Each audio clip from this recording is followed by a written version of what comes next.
வணக்கம் நேயர்களே. இந்த வாரம் உணவே அமிர்தம் நிகழ்ச்சியில் நம்ம பார்த்துட்டு இருக்கிற மூலிகை பொருள் பயன்பாடு, அதை எப்படி நம்ம அடுக்கலையில் பல்வேறு உணவுப் பொருட்களோடு சேர்த்து சமைச்சு சாப்பிடலாம், பயனடையலாம் அப்படிங்கிறது நல்ல வரவேற்பு பெற்றிருக்கு. ஒரு நேயர் கால் பண்ணி கண்டங்கத்திரி ரசம் செஞ்சு பார்த்தேன், அது ரொம்ப எளிமையாகவும் பயனுள்ளதாகவும் இருந்தது அப்படின்றத நம்மளோட ஷேர் பண்ணியிருந்தாங்க. கேட்கறதுக்கு ரொம்ப சந்தோஷமாக இருந்தது. இந்த மாதிரி வித்தியாசமான உணவு வகைகளை ரொம்ப எளிமையாக நம்ம எப்படி செய்யலாம் அப்படிங்கிறத இந்த நிகழ்ச்சியில் நம்ம பார்த்துட்டு வரலாம். டாக்டர் நமக்காக வெயிட் பண்ணிட்டு இருக்காரு. இன்னைக்கு நம்ம பார்க்க போற அந்த மூலிகை பொருள் என்ன அப்படிங்கறத கேட்டு தெரிஞ்சுக்கலாம். வணக்கம் டாக்டர். வணக்கம். இந்த வாரம் முழுக்க நம்ம பார்த்துட்டு இருக்கிற அந்த மூலிகை பொருள் பயன்பாடு, கிச்சன்ல அது எந்த மாதிரியான உணவு வகைகள்ல சேர்க்கலாம், அதை எப்படி பயன்படலாம் அப்படிங்கிறது ரொம்பவே யூஸ்ஃபுல்லான ஒரு தகவல்னு நிறைய பேர் நம்ம கிட்ட ஷேர் பண்ணிட்டு இருக்காங்க டாக்டர். இன்னைக்கு நம்ம பார்க்க போற ஒரு மூலிகை பொருள் என்ன அப்படிங்கறத சொல்லுங்க. சிற்றரத்தை, அரத்தைன்னு சொல்லுவாங்க. அது சிற்றரத்தை. ரெண்டு விதம் இருக்குது. பேரரத்தைன்னு ஒன்று இருக்குது, பெரிய அரத்தை.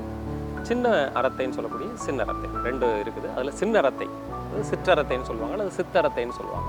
அந்த பொருளை பற்றி நம்ம இன்னைக்கு பார்க்கலாம்னு நினைக்கிறேன். நீங்கள் சித்திரத்தைன்னு சொல்லும்போது எனக்கும் ஞாபகத்துக்கு வருது. நாங்கள் சின்ன வயசாக இருக்கும்போது கூட சில டைமில் ரொம்ப சளியாக இருக்குங்கிற போது எங்கள் பாட்டி கூட அந்த சித்திரத்தை கஷாயம் மாதிரி வச்சு கொடுத்ததா ஞாபகம் இருக்குது டாக்டர். ஐ திங்க் அதை கஷாயம் பண்ணலாம்னு நினைக்கிறேன். அது 20 அல்லது ஒரு 30 ஆண்டுகளுக்கு முன்னாடி எல்லார் வீட்லேயும் இருந்த ஒரு பொருள் தான் சிற்றரத்தை.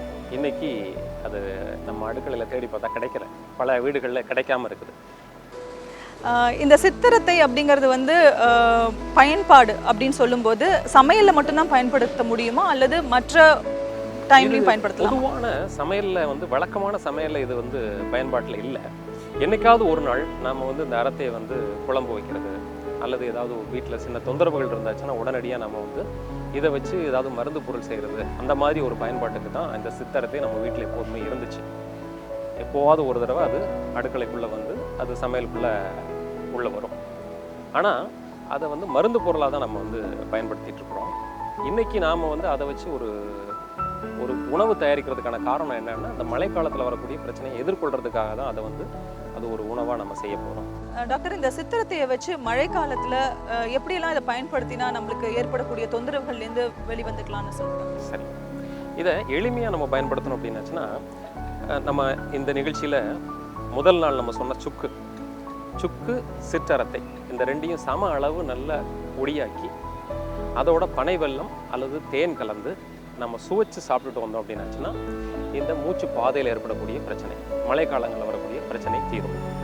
அடுத்ததான் இந்த அரத்தையை சித்தரத்தையை 1-2 தூள் பண்ணி கஷாயம் மாதிரி பண்ணி அதில் கொஞ்சம் ஒரு 200 மில்லி தண்ணீர் விட்டு அதை 100 மில்லியை வத்துற வரைக்கும் காய்ச்சி அதை சுவைச்சு குடித்தோம் அப்படின்னாச்சுன்னா, இந்த சளி தொடர்பாக வரக்கூடிய காய்ச்சல், உடல் வலி இதெல்லாம் நீங்கும்.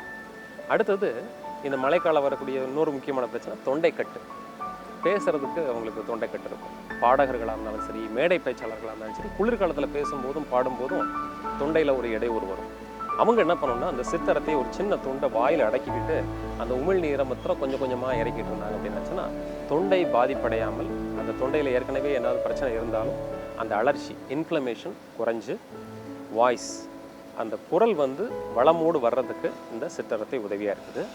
அதே மாதிரி இந்த சித்தரத்தையை நம்ம மற்ற உணவுகளோடையும் சேர்த்துக்கலாம். ரசத்தில் இருந்துச்சுன்னா கொஞ்சம் சித்தரத்தை பொடி போட்டுக்கலாம், சட்னி பண்ணும்போது கொஞ்சம் சித்தரத்தை பொடி போட்டுக்கலாம், அல்லது நம்ம எந்த உணவாக இருந்தாலும் சரி அதோட எது பொருந்தி வருதோ அதோட நம்ம சேர்த்து பயன்படுத்திட்டு வந்தோம்னா உடல் ஊட்டம் கிடைக்கும். உடல் எதிர்ப்பாற்றல் கூடி இந்த ஜுரம் மாதிரியோ, சளி மாதிரியோ, தலைவலி மாதிரியோ, மைக்ரேன் சொல்லக்கூடியதெல்லாம் இந்த காலத்தில் அதிகமாகும். ஒரு தலைவலிலாம் இந்த குளிர்காலத்தில் அதிகமாக வரும். இதெல்லாம் தடுக்கக்கூடிய ஆற்றலை உடலுக்கு கொடுக்கக்கூடியது இந்த சிற்றரத்தை. பல காலமாக நம்ம பயன்படுத்திட்டு வந்துட்டுருக்கிற இந்த சித்திரத்தையை ரொம்ப சில காலமாக நம்ம பயன்படுத்தாமல் இருந்துகிட்ருக்கோம். அதை எப்படியெல்லாம் பயன்படுத்தலாங்கிறது ரொம்ப அழகாக சொன்னீங்க டாக்டர். மருத்துவ குணங்கள் பற்றி ரொம்ப தெளிவாக சொன்னீங்க. இந்த சித்திரத்தை பயன்படுத்தி இன்றைக்கி நம்ம பண்ண போகிற ஒரு என்ன டிஷ்ன்றதை சொல்லுங்கள். ஒரு எளிமையான ஒரு தேநீர் மாதிரியான ஒரு பொருள் செஞ்சு அதை பயன்படுத்தணும் அப்படின்னாச்சுன்னா, அது எளிமையாகவும் பயன்படுத்தக்கூடியதாகவும் இருக்கும். இந்த மழை காலத்தில் எதிர்கொள்கிறதுக்கு ஒரு பயனுள்ள ஒரு பொருளாகவும் அவங்களுக்கு இருக்கும். அப்படிங்கிறதுனால சித்தரத்தை தேநீர் அப்படின்றத ஒன்று செய்யலாம். அதிமதுரம், மிளகு இதெல்லாம் போட்டு ஒரு தேநீர் செஞ்சு அவங்களுக்கு எப்படி செய்கிறதுங்கிறத சொல்லிட்டிங்கன்னா, அதனுடைய மொத்த பலன்கள் என்னங்கிறத நம்ம பின்னாடி பார்க்கலாம். ஓகே டாக்டர், நீங்க சொன்ன மாதிரி சித்திரத்தை தேநீர் செஞ்சுட்டு நம்ம திரும்ப பேசலாம். சரி.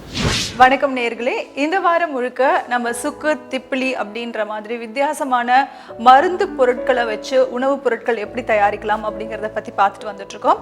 அந்த வகையில இன்னைக்கு நம்ம பார்க்க போறது சித்திரத்தையை வச்சு தேநீர் எப்படி செய்யலாம் அப்படிங்கிறத பத்தி. சித்திரத்தை தேநீர் செய்யறதுக்கு தேவையான பொருட்கள் என்னென்னங்கிறத பார்க்கலாம். சித்திரத்தை, கடுக்காய், அதிமதுரம் பவுடர், சுக்கு, கிராம்பு, ஏலக்காய். இப்போ சித்திரத்தை டீ எப்படி செய்யலாம் அப்படிங்கிறத பார்க்கலாம்.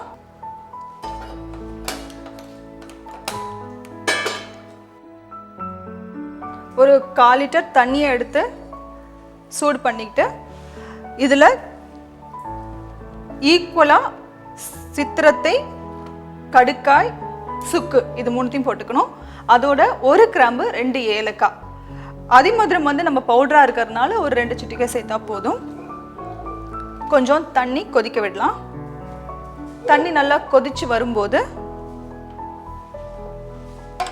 ஒரு கடுக்காய், சித்திரத்தை,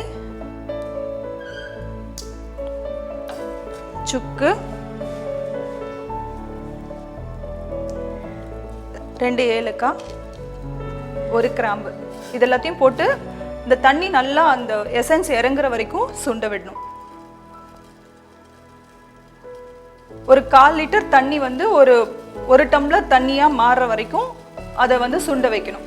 அப்பதான் இதுல இருக்கிற எசன்ஸ் எல்லாமே அதுல நல்லா இறங்கும். வேணும்னா இதை மூடி வச்சும் கொஞ்ச நேரம் சூடு பண்ணலாம். பொதுவா வீட்டில் யூஸ் பண்ற டீ தூள் அதெல்லாம் வச்சு தான் பண்ணிட்டு இருப்போம்.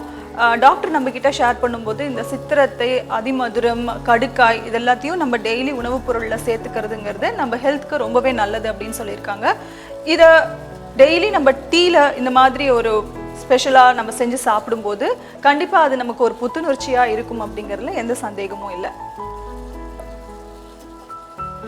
நம்ம பொதுவாக வீட்டில் வந்து டீ செய்யணும் அப்படின்னா டீ தூள் போட்டு செய்வோம், இல்லை க்ரீன் டீ அந்த மாதிரி நம்ம யூஸ் பண்ண ஆரம்பிச்சிருக்கோம். அதையும் தாண்டி இந்த மாதிரி இயற்கை மருத்துவத்திலேருந்து கிடைக்கக்கூடிய சித்திரத்தை, கடுக்காய் இந்த மாதிரியான ஒரு விஷயங்கள் மூலமாக டீ செய்யலாம் அப்படிங்கிறது ரொம்பவே ஒரு நல்ல விஷயம். இதோட ஹெல்த் பெனிஃபிட்ஸ் பற்றி டாக்டர் நம்மக்கிட்ட நிறையவே சொல்லிட்டு இருக்காரு. இதை நம்ம டெய்லி நம்மளோட டீயில் ஆட் பண்ணி சாப்பிடும்போது அது கண்டிப்பாக ஒரு பலன் கொடுக்கும் அப்படிங்கிறதுல எந்த சந்தேகமும் இல்லை. இப்போ நல்லா தண்ணியோட நம்ம போட்டிருக்கிற கடுக்காய், சித்திரத்தை, சுக்கு இது எல்லாமே நல்லா மிக்ஸ் ஆயிருக்கு. அதில் இருக்கிற எசன்ஸ் எல்லாமே இறங்கியிருக்கு. நல்லா ஸ்மெல் வருது. இப்போ அதிமதுரம் பவுடரா இருக்கு, அதை கொஞ்சம் ஆட் பண்ணிட்டு பனை வெல்லமும் ஸ்வீட்டுக்காக ஆட் பண்ணிக்கலாம். இது கொஞ்சம் தண்ணியோட கரைஞ்சிடும், ஸோ நல்லா மிக்ஸ் ஆகிடும்.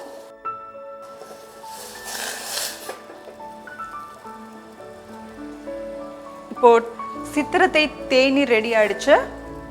இதை இப்போ நம்ம வடிகட்டிடலாம்.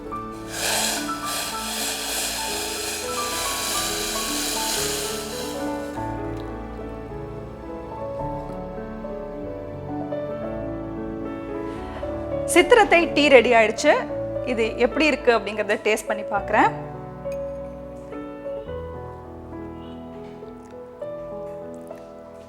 எல்லாம் நல்லா மிக்ஸ் ஆகி நல்ல ஸ்மெல் கொடுக்குது. இன்னும் கொஞ்சம் நம்ம பனை வெல்லத்தை ஆட் பண்ணோம்னா இன்னும் கொஞ்சம் நல்லா இருக்கும். அது அவங்கவுங்க டேஸ்ட்டுக்கு தகுந்த மாதிரி போட்டுக்கலாம். இப்போது சித்திரத்தை தேநீர் எப்படி செய்யறது அப்படிங்கிறத பார்த்தோம். சித்திரத்தை தேநீரோட பலன்கள் என்னென்ன அப்படிங்கிறத டாக்டர் நம்ம கிட்ட நிறையவே ஷேர் பண்ண காத்துட்ருக்காரு. என்னன்னு கேட்டு தெரிஞ்சுக்கலாம். டாக்டர், நீங்கள் சொன்ன மாதிரி சித்திரத்தை தேநீரில் சுக்கு, கடுக்காய், அதிமதுரம் அதோட கொஞ்சமாக ஏலக்காய் இதெல்லாத்தையும் சேர்த்து ஒரு தேநீர் பண்ணினோம். அது ரொம்பவே டேஸ்ட்டாக இருந்தது. ஆக்சுவலி சொல்லப்போனால் அது நம்ம டெய்லி யூசேஜில் கூட பயன்படுத்தலாம் அப்படிங்கிறது தான் எனக்கும் ரொம்ப தோன்றின ஒரு விஷயமா இருந்தது. அதனுடைய ஹெல்த் பெனிஃபிட்ஸ் பற்றி நீங்கள் சொல்லுங்கள் டாக்டர். இந்த மொத்த கலவையினுடைய நன்மை அப்படிங்கிறது நிறைய நன்மைகள் இருக்குது. குறிப்பாக சிலது நம்ம சொல்லணும் அப்படின்னாச்சுன்னா, மார்பில் தங்கியிருக்கக்கூடிய, அதாவது நுரையீரல் உள்முகம் முழுமையாக தங்கியிருக்கக்கூடிய சளியை முழுமையாக இளக்கி வெளியில் கொண்டு வரும். அந்த இளக்கி வெளியில் கொண்டு வர்றதுங்கிறதுக்கு வந்து இக்கால அறிவியல் நம்ம சொல்லக்கூடியது மியூகோலைட்டிக் ஆக்ஷன்னு சொல்லுவாங்க. இன்னொன்று எக்ஸ்பெக்டோரண்ட் ஆக்ஷன்னு சொல்லுவாங்க. மியூகோலைட்டிக்னா திக்காக இருக்கக்கூடிய அந்த சளியை கரைத்து இழக்கக்கூடிய தன்மை. அந்த மியூக்கஸ்ன்னு சொல்லக்கூடிய திக்காக இருக்கக்கூடிய சளியை இழக்கக்கூடிய தன்மை இந்த தேநீருக்கு உண்டு. இலக்கணத்தோட மாத்திரம் இல்லாமல் மார்பிலே அந்த இலகி இருக்கக்கூடிய சளி தங்கி இருக்கக்கூடாதுங்கிறதுக்காக அது மூச்சு பாதையின் வழியாக வெளிக்கொண்டு வரக்கூடிய தன்மையையும் இந்த கஷாயம் கொடுக்கும். இந்த தேநீர் நம்ம கொடுக்கும்போது என்ன ஆகும் அப்படின்னாச்சுன்னா சளி இலகி மூச்சு பாதையில் இருக்கக்கூடிய அந்த அடைப்புகள் எல்லாம் முழுமையாக நீங்கி இலகி வெளியில் வந்துடும். இதில் இருக்கக்கூடிய ஒரு முக்கியமான பிரச்சனை என்னென்னு அப்படின்னாலே இலகி வராமல் மூச்சு பாதையிலெல்லாம் உள்பகுதியிலெல்லாம் அந்த சளி தங்கி இருந்து மூச்சு விட சிரமம் ஏற்படுறதுனால மார்பு விலா பகுதியெல்லாம் இழுத்து விட்டு வலி ஏற்படும். அந்த வலியை நீக்கக்கூடிய ஆற்றலும் இந்த தேநீருக்கு உண்டு. பொதுவாக இந்த சித்திரத்தையை நம்ம உடம்போட வெளிப்பகுதிகளில் தான் அதிகமாக பயன்படுத்திட்டு வந்துட்டு இருந்தோம். இப்போ நீங்கள் சொன்ன இந்த சித்திரத்தை தேநீர் அப்படிங்கிறது டெய்லியே நம்ம யூஸ் பண்ணுற ஒரு விஷயமா மாறிட்டு இருந்ததுன்னா அது ரொம்பவே நல்ல ஒரு விஷயம். நிச்சயமா தினமும் நம்ம பயன்படுத்தலாம். இந்த ஒரு நல்ல தகவல் சொன்னதுக்கு ரொம்ப நன்றி டாக்டர். இன்றைய டிப்ஸ் வின்னர்கள் யாருன்னு பார்க்கலாம். சத்யா வழங்கும் 500 ரூபாய் கிஃப்ட் கூப்பனை பெறப்போகும் அதிர்ஷ்டசாலிகள் விருகம்பாக்கம்லேருந்து ரேவதி நாகராஜன் மெயில் பண்ணியிருக்காங்க. மதியம் செய்யும் பொரியல் மீந்து விட்டால் வெங்காயத்துடன் வதக்கி பொட்டுக்கடலை, உப்பு, மிளகாய் சேர்த்து அரைத்தால் புது சுவையுடன் இருக்கும். எதற்கு வேண்டுமானாலும் சேர்த்து சாப்பிடலாம்னு சொல்லியிருக்காங்க. ட்ரை பண்ணி பார்க்கலாம். அடுத்த நேயர் ரேவதி ஜானகிராமன் கும்பகோணம்லேருந்து மெயில் பண்ணியிருக்காங்க. பாயசம் நீர்த்து போய்விட்டால் கொஞ்சம் பொட்டுக்கடலை மாவை காய்ச்சிய பாலில் கரைத்து சேர்த்தால் பாயசம் பதமாகவும் சுவையாகவும் இருக்கும் அப்படின்னு சொல்லியிருக்காங்க. இந்திய உணவே அமிர்தம் நிகழ்ச்சியில சித்திரத்தை தேநீர் எப்படி செய்யறது அப்படிங்கறத பத்தியும் அதனுடைய பல வகையான ஹெல்த் பெனிஃபிட்ஸ் என்னென்ன, இந்த மழை காலத்துல அதை பயன்படுத்துறதுனால என்னென்ன மாதிரியான வியாதிகளை எல்லாம் நம்ம தவிர்க்கலாம் அப்படிங்கறத டாக்டர் ரொம்பவே அழகா எடுத்து சொன்னாரு. மீண்டும் நாளை வேறு ஒரு மூலிகை பொருளோட அதை எப்படி உணவுகள்ல பயன்படுத்தலாம் அப்படிங்கறத பத்தியும் பார்க்கலாம். நன்றி, வணக்கம்.